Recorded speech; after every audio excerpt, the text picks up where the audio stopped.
અમદાવાદના વાડજ ખાતે પૈસાની લેતી દેતી મામલે ફરિયાદીના ગળા ઉપર ચાકુ મૂકવાના વાયરલ થયેલ વિડિયો અંગે વાડજ પોલીસે બે વ્યક્તિની ધરપકડ કરી અન્ય બેને પકડવાની કાર્યવાહી ચાલુ।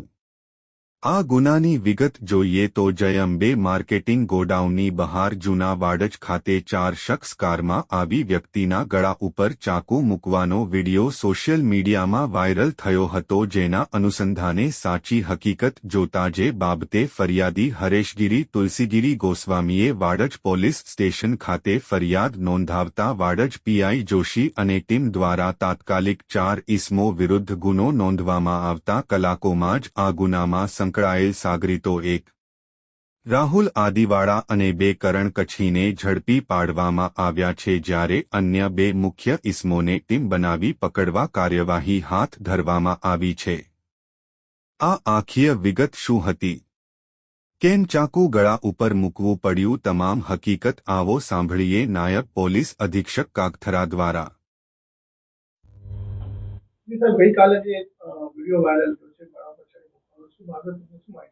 આમાં વાડજ પોલીસ સ્ટેશનની હદમાં સોરાબજી કમ્પાઉન્ડમાં એક મિનરલ વોટરનો ધંધો કરનાર છે હરેશગીરી તુલસીગીરી ગોસ્વામી, જેને પોતાના ધંધાના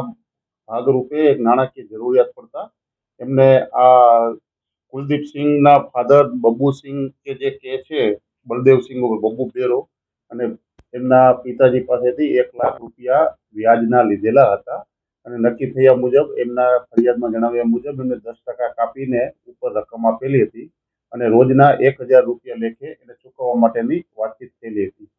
પરંતુ એમને આ બાબતે એમને જે અવારનવાર 7,000 રૂપિયા બે વખત તેમજ 11,000 4,000 એ રીતે ગૂગલ પેના એકાઉન્ટથી પણ આ બલદેવસિંહના એકાઉન્ટમાં ગૂગલ પેના એકાઉન્ટમાં ઓનલાઈન ટ્રાન્સફર કરેલા છે અને બાકીના રોકડા રૂપિયા એમને ચૂકવેલા છે,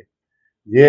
આધારે એમને ચૂકવણું કરી દીધેલ હોવા છતાં હજી વધુ પૈસા મેળવવા માટે, વધુ પૈસા કઢાવી દેવા માટે એ લોકોએ એના સાગરીતોને ગેરકાયદેસર મંડળી રચી અને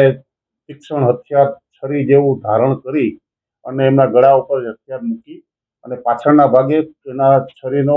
મૂઠનો ભાગ મારી ઈજા પહોંચાડેલ છે અને આ લોકોએ ગેરકાયદેસર મંડળી રચી અને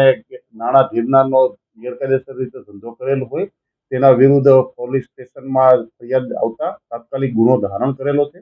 દાખલ કરી અને આ કામના જે આરોપી જે એમના સાગરીતો છે કરણસિંહ